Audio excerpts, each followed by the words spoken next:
New moon in Scorpio on November 13th, 2023. This is a big one. It's deep. It's shadow territory. It's unconscious.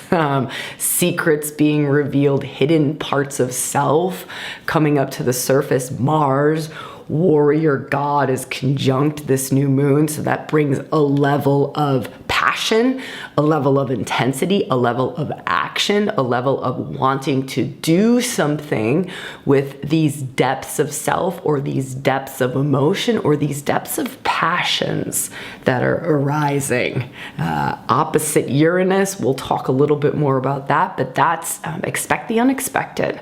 This is a really intense, I know intense is such an overused word, but it's intense. It is an intense, very active, I would say an intense, active, but active in deep realms. So might not be surface level active, might be in the deeper realms of death, rebirth, deeper psychological realms, deeper unconscious realms, shadow territory, where there is this action, this movement, this almost like turmoil is a way that we could talk about this a little bit.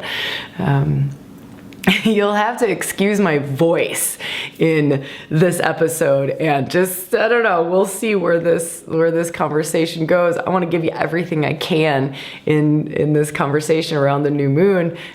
We've just come off a 5-day retreat here in Ibiza. That's why there's new scenery, and that's why my voice is so raw. It's been an incredibly deep and fruitful journey, and amazing, into some pretty high voltage territory. So pardon me if my voice is goofy, or it doesn't feel like it's a normal, not that there is ever a normal ReWilding astrology report, but just to share a little bit of the backside story, the inside scoop with you.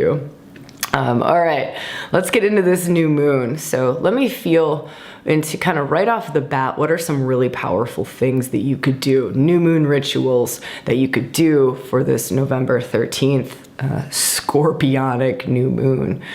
One would be, it is a new beginning. It is a new chapter. It is the first new moon after the eclipse season. It might not feel like it.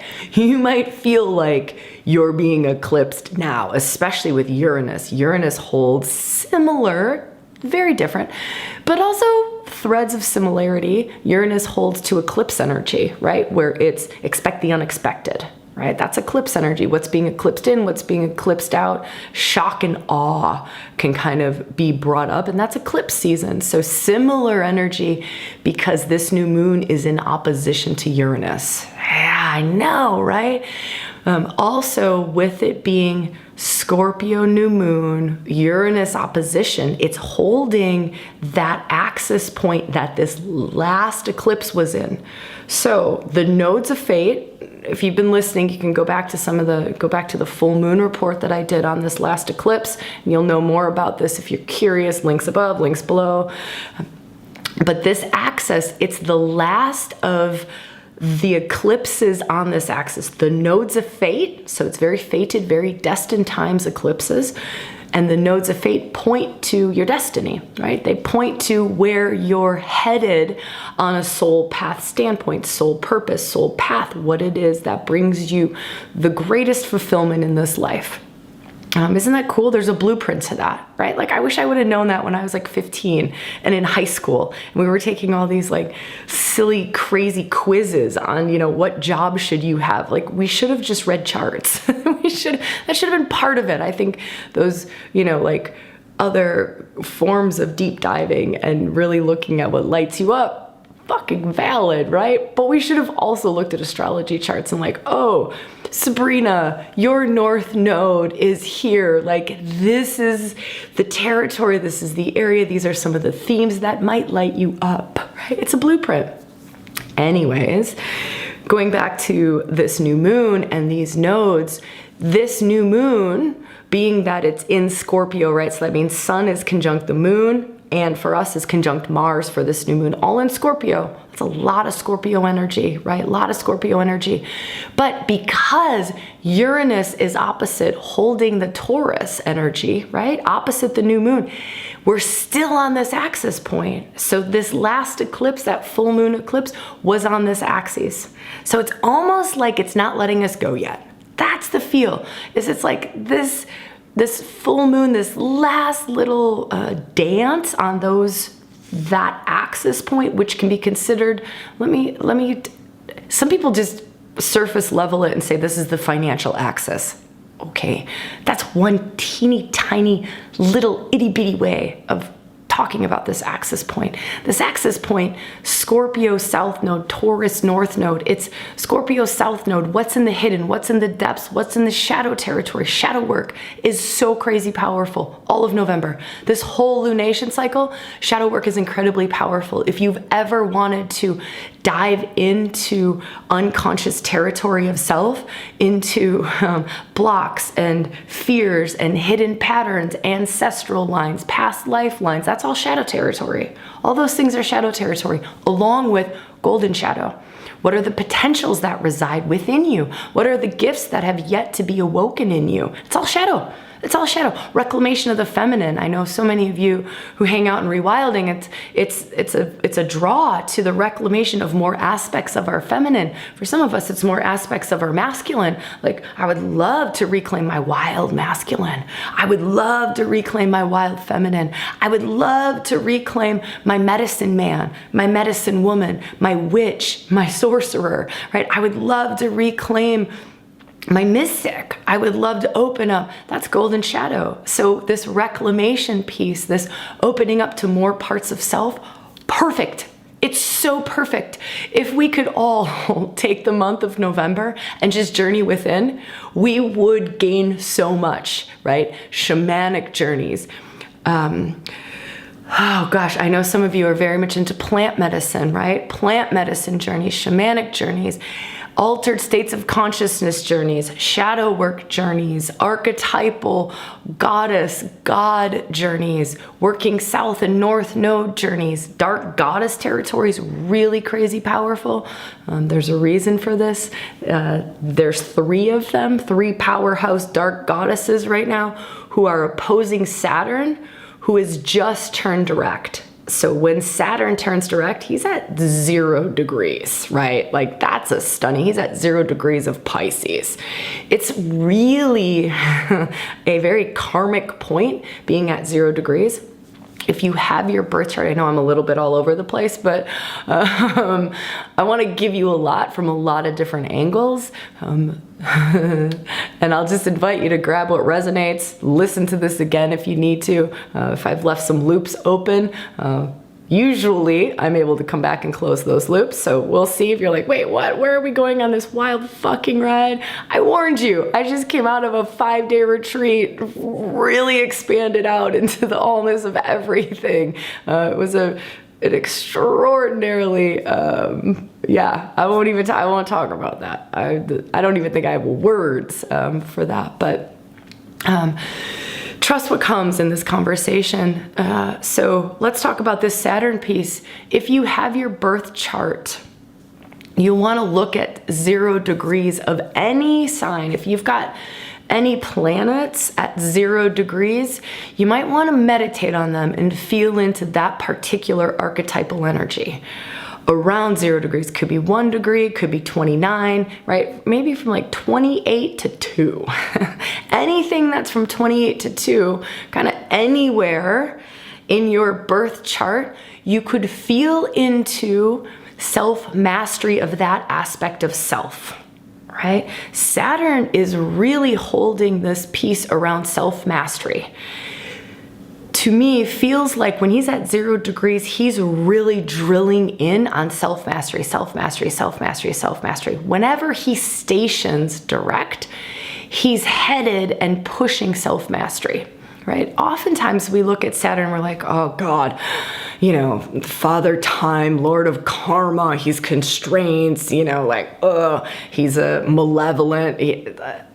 I see Saturn as like Lord of Karma, but it's like, let me give you exactly what you need so you can realize your full potential. And so if you were to feel into Saturn going, let me give you exactly what you need so you can realize your full potential, that's amazing. And they might be hard lessons. I'm not saying Saturn doesn't deliver hard lessons, right? He's Mr. Miyagi. Wax on, wax off, right? Like one step at a time, grasshopper. It's very much Saturn, but the gift of it is that you step into a mastery level that you never would have without that coming into our lives. So that's just something, if you don't have your birth chart, we have a masterclass. It's totally free. It's 90 minutes that you hang out with me. I show you how to run your birth chart for free online, and then how to find these different points in your birth chart. So that's always an option. If you want to dive into that, even if you do have your birth chart, the masterclass might bring you something. So there's a link below to that, and it's instant access. So could be something very supportive and kind of a new moon ritual to do as well, is to just kind of dive into some of the different aspects.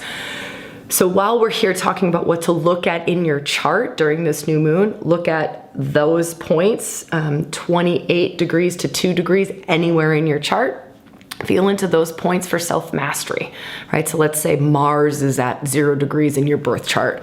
Go look up, if you don't know, go look up, the archetypal energy of Mars. What does Mars represent? And then feel into that and see if you can bring some, I'm gonna say it like this because it's Saturn, some discipline to that aspect of self that's wanting to evolve, to grow to the next level, to up level, right? We get to up level. It's beautiful.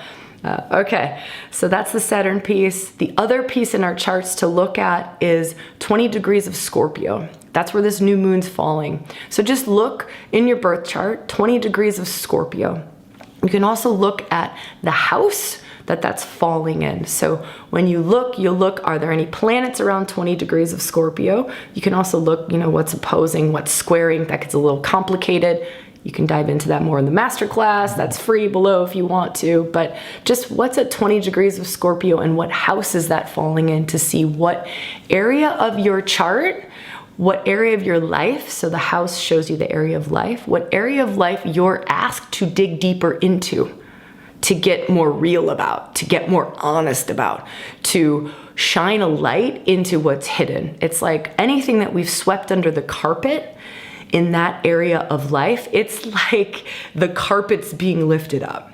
If we can walk into that consciously, right? Consciously, with a lot of compassion for self, with a lot of curiosity, just really in this state of non-judgment, and this, what wants to be revealed, what in this area of life, what wants to be revealed to me. If you can walk through these days around this new moon, I would say the whole lunar cycle, right? So essentially all of November until the next new moon, which will be in December. To really walk through this whole period of time of what is it that's being revealed to me from the deeper depths of myself, the deeper depths of family systems, the deeper depths of my work, the deeper depths of anything. And again, that chart where this moon is falling will help to point to the area of life. Now, of course, it's all areas of life, right? All areas of life are being hit by this energy, but it'll kind of show you where it's a little bit more focused in your life. So that can be a really beautiful practice around this time. Okay, let's talk about these dark goddesses opposing Saturn, right? So we talked about Saturn at 0 degrees. He's just stationed direct. That's an energy that lasts for a couple of weeks, right? So he's stationed direct on Saturday. What is it, the 7th? I think that was the 6th, 5th, like the 4th, the 4th or 5th of November. But that energy of him stationing will last for about another 2-3 weeks. We could say essentially kind of all of November, because it's very slow, right? It's Saturn, like he doesn't care. He takes his time. He's like the Sherpa going up the hill, like one foot in front of the other with, 200 pounds on his back. Doesn't matter, like just grinding away. Here's the lessons. Here's the path to self-mastery. Here's the part of self that I'm really asking you to up level. Now, here's the beautiful part. He's directly opposite 3 powerful dark goddess archetypes: Lilith, asteroid, Black Moon, Lilith, and Hekate. So Hekate, queen of the witches; Lilith, wild woman liberator; Black Moon, some people consider that Black Moon Lilith. I, having journeyed experientially and in embodied ways with myself and many others for a very long time, really see Black Moon as more of the conglomeration of the dark goddesses. So as more of like, within that point is held Kali, is held Lilith, is held Hekate, is held Medusa, is held just the dark mother. So we could just feel into that as like the dark mother and all of the different threads or the Shaktis or the goddesses that are held within the dark feminine. So if you feel, this is really cool, this is a little bit of feminine reclamation. So for those of you who've like come through rewilding for women, or you're really called into feminine reclamation, this is a powerful time to really take the relationship of feminine to masculine to the next level. You know, what is next right relationship between the wilder aspects of your feminine and the masculine? Yeah, this is an intense space for a lot. And when we look at kind of where is the collective with that, I mean, overall, I would say collectively, the wild feminine feels like there is no masculine to match the wild feminine, right? It's all this, I'm too much for you. My wildness, you know, you can't, you'll never tame me. You'll never be able to hold me. You don't understand me. If I really let this rip, you know, you would leave me. It's the too much woman. If I really let go, I'll be too much woman. Or if I open up Pandora's box in myself of all this energy, there ain't no way there's a masculine that can match that.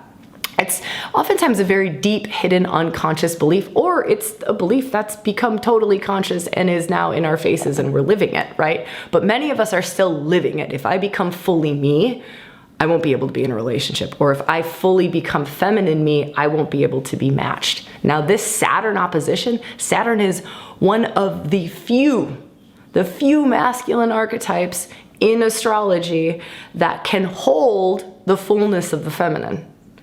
Even Kali can match Kali, right? And you know, the myths of Kali is Kali, I mean, when she starts dancing wildly, when she really steps into too much woman, she really lets the life force move through her, the amount of energy that moves through her, it's destruction. It's destruction of the world. Like, it's that. She is the tsunami that comes in and just wipes out. But here's the deal, right? Shiva, the masculine counterpart, is able to match that, right? Match that wildness. Match that wildness. Yeah. And so, and love, right? Like you can dive into the myths later, but he matches the wildness, and he's the only thing that can bring Kali out of her like oblivion, out of her whirlwind, her state of destruction. And the only way that he can do that is by going to that state, matching her in that amount of energy. Obviously from the state of consciousness, from the state of masculine standpoint, but can match it, love it, right? Love it. And she ends up, you know, coming out of her destructive dance and whatever, they end up making love or what. There's a bunch of different ways that the myth goes. And again, you can research more of that if you feel to. But this is a moment in time where those of us who are really called to work on sacred union, really called to work on our feminine's relationship to the masculine, our masculine's relationship to the feminine, both within ourselves, in our world, in our partnerships, this is a great month to do it. A really great month to do it. But to do it in the depths, to do it in the unconscious, to do it in like the root of it. It's not like surface level, you know, I don't know, talk therapy typically won't get you there unless your talk therapy gets you into deeper states of consciousness. The juice is in the deeper states of consciousness all of November. I can't say this enough. If we could all just take November and just journey, right? Like journey. Let's do workshops. Let's do retreats. Let's journey. Let's jump into a mystery school. Let's like us being able to have this 5-day retreat here. Oh my God, in this energy, the things that we were able to access because the doors are wide open, stunning, fucking stunning. fucking stunning, right? It was a priestess training retreat. For those called the path of the priest, priestess, right? We ended up doing days of shadow work, days of work here because there's so much fruit there, gifts being revealed, right? Blocks that we didn't know were there being revealed, right? Ancestral patterns, past lifelines being revealed. The door's wide open, but we typically won't get to, I say we won't, I'll be solid on that. We won't get to these places unless we turn the dial and hold the intention. All right, I'm going deep. I'm going deep. I'm going to go deep this month. You know, some of you, you're part of Bones membership. We went deep. So this month, if you're hanging out around this new moon, this month, jump into Bones membership, ReWilding membership. This month's workshop is shadow work. And it's 4 steps to do shadow work where you can go into anything that's triggering you, any territory you want to walk into, inner child, past life, ancestral, this feminine masculine line. You could walk into there. You choose what you want to walk into. And then there's a guided meditation that'll take you into that territory in 4 steps. 4 steps, 4 steps. Those of you who are already in membership, keep going. I mean, you know, we kind of have this 30-day challenge of do this every day for 30 days and see what the hell happens. I mean, can you imagine every day for 30 days, you're revealing a new part of yourself. Every day for 30 days, you're revealing a new gift, a new calling, a new block that's ready to be shifted or transformed or even to just be seen so we can become conscious of this thing, right? Every day for 30 days. This is a deep journey into know thyself this month for those of us who choose to take it. So, you know, it doesn't have to be ReWilding. It doesn't have to be with me in ReWilding membership. It could be whatever you're called to, but make sure it's something that's holds the capacity to take you into scorpionic energy. This isn't in the higher realms, right? I love this though. Think about this and feel into this for yourself. It's like the tree of life. Wisdom. The deeper the roots, the higher the branches. The deeper the roots, the higher the branches, right? Right now, the doorway is not the higher the branches. It's not in the heights. It's not the high branches. It's not the, you know, the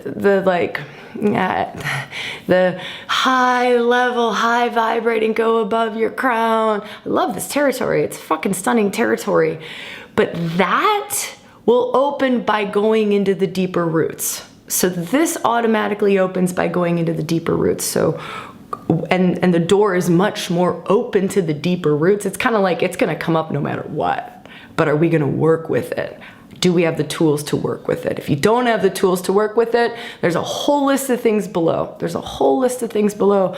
But I do want to say that November is kind of the sweet spot, right? Because we won't be in the scorpionic energy, but it's like, I don't know, if I were to kind of feel into it, it's like, oh my gosh, what can I excavate, reveal to myself, open to before the start of the year, right? So it's like I can come out, you know, guns blazing once we're kind of released from this scorpionic energy, once we're released from kind of these nodes of fate. So let's go back to this. Let's dive back into specific new moon. And I want to talk about these nodes of fate and how this Scorpio Taurus axis, which is where the nodes of fate were, how it's still just kind of holding on to us, right? So nodes of fate, now every eclipse going forward will be on the Aries Libra axis, self versus other.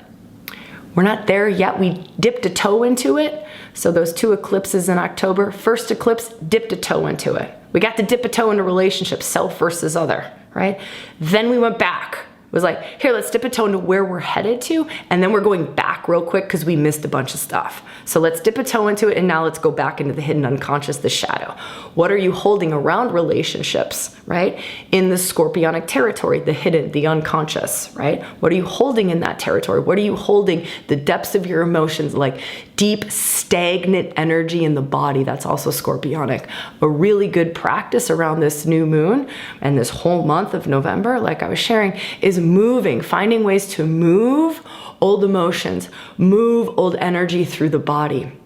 So just ways, feeling into how do I create less stagnation. Scorpio is so associated with stagnant. It's like stagnant water, where it just becomes like swampy, murky, mosquito infested, gooey, gross water. And we've got this opportunity though to go like, cool, what's in this swampy, gooey, gross water that will serve, that I need to see, or that I need to release, or that I'm ready to let go? What's the death that's happening for the rebirth, right? That's also scorpionic territory, is death, rebirth. Some of us, even though it's a new moon, will be feeling death. Like there's just a lot of death around. I'm dying, I'm grieving myself, things around me are dying, things are falling away, right? It's just the life cycle. It's just an honoring that life cycle, right? A death for a rebirth, a death for a rebirth on all different kinds of levels. So this Scorpio-Taurus axis, to me, instead of just saying it's a financial axis, this is that loop that I'll close from the earlier conversation around this. This new moon, Uranus holding the Taurus axis, you know, Sun, Moon, Mars, all holding that Scorpio axis. It's like one last chance to go, okay, and what else is in the shadow for me to bring in embody Taurus? Taurus is embodied, for me to bring in embody so that I can express it out into my life. I mean, it really is this moment in time of like one last chance, right? One last chance. It's going to be another, what will it be, 16 to 18 years before the South Node is back in Scorpio. Right? It's a time. Like, it is a time. If there's one thing, if you're like, Sabrina, just give me one thing that I should do during this time. Actually, I got to give you two. Sorry. I'm just feeling, what's the truest truth that I could share here? I want to give you two. The two greatest things for you to feel into, to do. Do them both. If you're like, fuck, I want to journey, and I want to journey big. Amazing. Do it.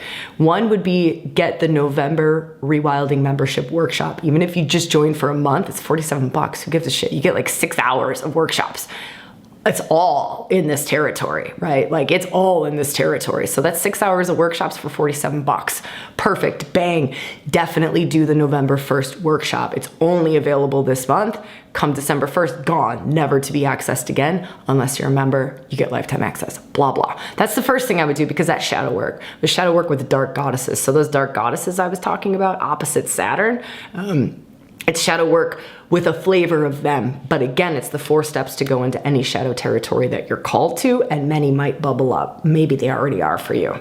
Maybe they're not, and this is the doorway that helps you to actually pick up the rug, to see what's underneath the rug, what's been swept under the rug for possibly lifetimes, for possibly the whole of your ancestral line. You know what? We swept under the rug that we are some very powerful witches in our family. Like, that got swept under the rug, and now you're the one who is ready to reclaim that in the ancestral line. That's in the shadow territory. That being switched on, that's considered in the shadow territory. So that's one journey. The other one, if you're really feeling this, because I saw this in this retreat this weekend so strongly, is this theme about the dance between the masculine and the feminine, like really coming to next right relationship with masculine and feminine in their fullness. In their fullness, do reunion. There's a 7-part, I want to say it's 7 parts. It's an online retreat. It's called Reunion, and it's all about this. I mean, the whole thing is dedicated to healing, to bringing that to the next best place in self, next right relationship between your own masculine, your own feminine, that masculine and feminine in the world around you, that masculine and feminine in your relationships. That's crazy powerful during this whole November time period. So if that's something that's singing to you, like, wow, I just fucking hate the masculine, that's a good one to do. Or I don't really trust my feminine, or I don't know what my feminine is, that's a really beautiful journey to go into. I don't know the fullness of the feminine. I don't really understand the fullness of the masculine. I don't know how these energies work in myself. They're all operating in ourselves all the time. It's becoming more conscious of them, working with them consciously. It's a very alchemizing journey. And you get to do some big shadow work in that journey and bring them into union, into harmony for you, right? Next, highest, harmonious, balanced, mutual gifting relationship, and that changes the whole of your fucking life, right? So you don't have these two energies battling each other, and you're not creating that in your life outside of you where there is this just horrible battle. It's actually this deep mutual devotional respect where they're constantly gifting each other. The masculine in you like sees, honors, loves the intuitive emotional intelligence of your feminine, right? And then that masculine, it can't help but serve that, to help to make that happen in the world, to help to bring the action, the do, right? It's stunning. It's one of my favorite pieces. It's one of my favorite pieces. So those are the two. We'll put links to those below. Again, only until the end of November. We'll actually probably pull reunion as well. So that's coming. So there's only access to that for a limited time. So just know, if it's singing, now's the time. Okay. Let me come back to this a little bit more. I want to bring Eris in. I want to talk a little bit more. These are things that are kind of sitting in the background. So sitting in the background, right? Like here's the new moon. It's happening on, peaks on the 13th, but in the background was this Saturn going direct, Venus going into Libra. So this is all happening in the background. Venus goes into Libra before this new moon. I think on the 8th, Venus will have gone into Libra. So that's a sign change. She likes Libra. That's beautiful. She's in this interesting 2.5 to Uranus and a 1/2 square to Mars.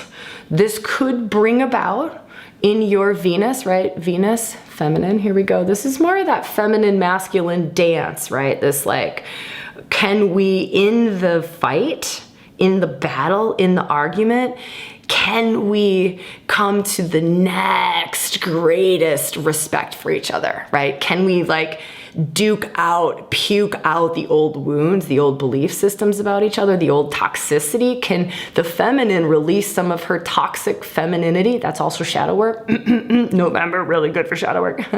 Reunion, really good place to do that. Also Bones, ReWilding membership, really good place to also do that. Both of them, do it.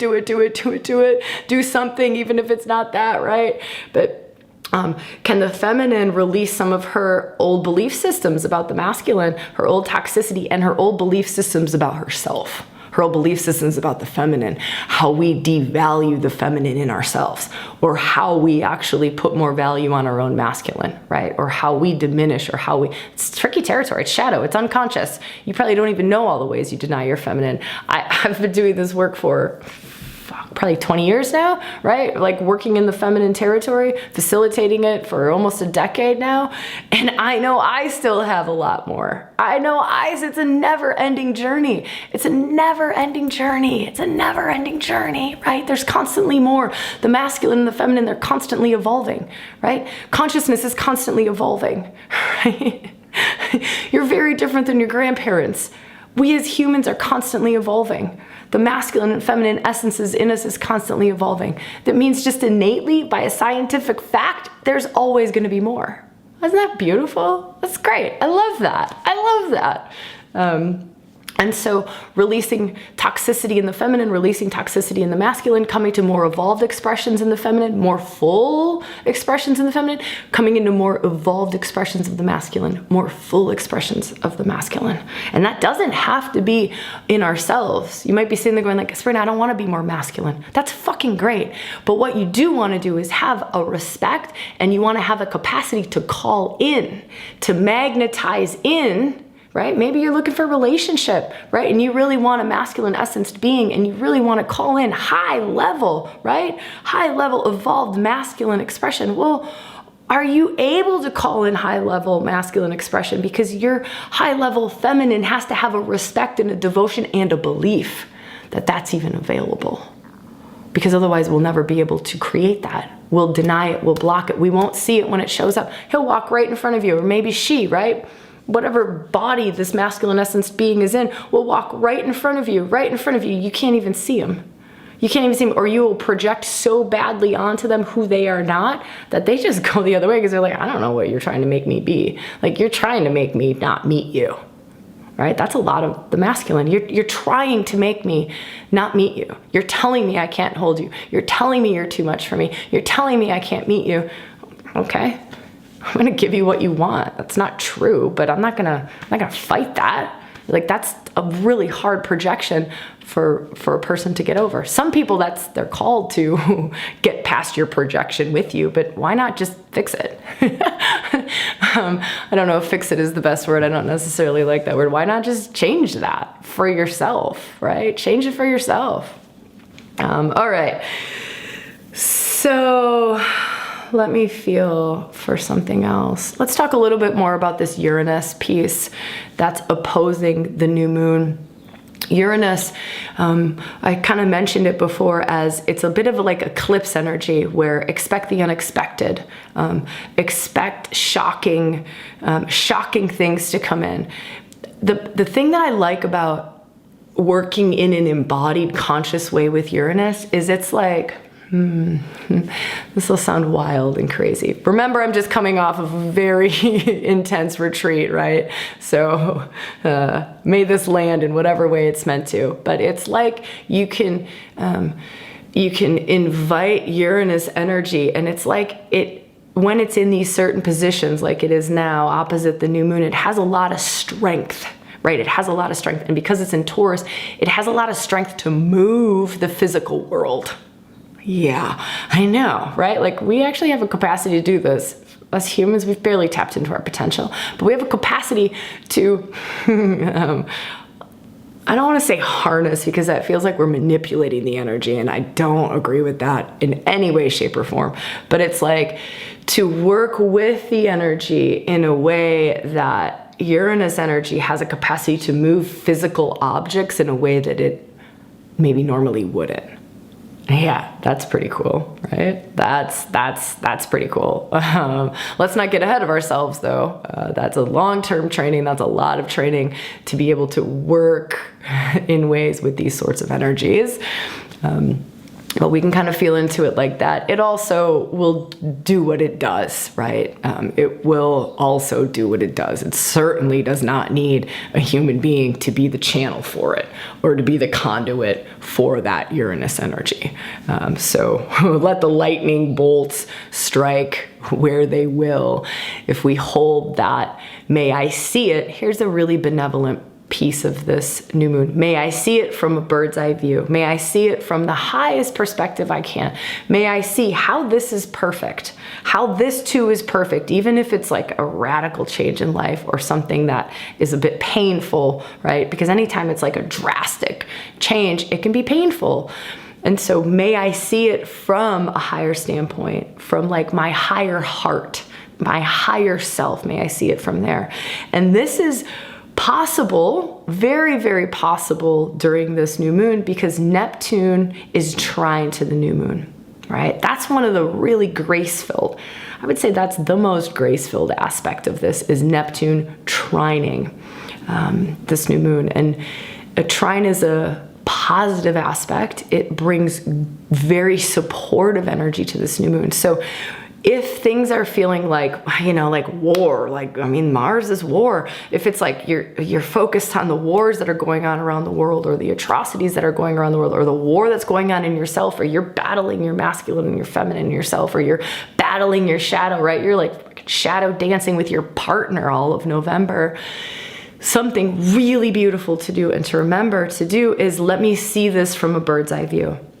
That can be a very powerful practice to do every single night before you go to bed, right? Every single night before you go to bed is like, take me to a higher vantage point, take me up to my higher self, and let me see how this is unfolding to my greatest benefit, right? Let me see it from a higher vantage point, why my father is in the hospital. Let me see from a higher vantage point. Okay, I see. It's his karma. It's his karma. This is what's happening there. It's this family line. This is how it's gifting me. This is what it's showing me. This is the gift. It's so perfect. Let me see it. Turn on the mystic vision. Neptune turns on our mystic vision for us, and being where he is in this new moon, again, that new moon holds the energy of the whole month. So the whole month we have this opportunity to see it from a mystical standpoint. So if you every night go, if I were to look at my day through mystical lens, through high level mystical lens, my highest unfolding, my high soul self, right? That's really in it for me to have my greatest soul expression, right? It's what I came here to do. It's what I came here to do. It's what I came here to experience from a soul level. What does my day look like? Let me see it from there. Let me know it from there. Let me see it from there. And you will have a very different experience of this deep, intense, shadowy moon cycle. A very different experience, a very different experience. Oh, it's amazing. I just wish you so well. I wish you whatever practices you're called to do that'll take you into those depths, whatever workshops or journeys or retreats or groups or spaces. Our Facebook group is a place that you can come hang out. We'll see if we can get some like deep diving conversations. We'll of course have conversations around the different rewilding programs that are open right now, which is that reunion experience. That's that masculine and feminine one. And of course, membership, rewilding, that November workshop, those 4 steps into any shadow territory. That's another place to go. I love you all. I wish you so much on this new moon. And remember, it is a new moon. It is a new chapter. It's just happening. Someone shared this in retreat. I'll leave you with this beautiful symbol. And we were just sharing like what we were sitting with, if it was a symbol or a feeling or a sensation or what it was. And this beautiful being was sitting with this, I don't know, it was like this flower blossoming out of the mucky muck. You know, it's kind of like the lotus sort of symbolism, but it was like this flower blossoming out of like the darkest, dingiest mucky muck, murky murk. That's November. That's scorpionic season, and we all have this opportunity to blossom like crazy, but it's only to blossom like crazy because we're honoring the murky murk and the mucky muck. Yeah. All right. I love you all. I would love to see you all in the comments. If you feel to, I'm always there the first 2 days. It warms my heart to be together. Thank you for being here. I wouldn't be here without you all, right? This is totally a co-creation of all of you in the community, or maybe you're just brand new. Welcome to Rewilding. I hope you hang around. Like button if this sang to you or you got anything out of it. If you don't want to miss another one, you can hit the notification and the bell button. That helps you to get reminders of it. The free masterclass if you want to do that, and if you want to actually journey into shadow territory, there's those 2 offerings. All right, I love you all so much. Have the best fucking new moon. All right.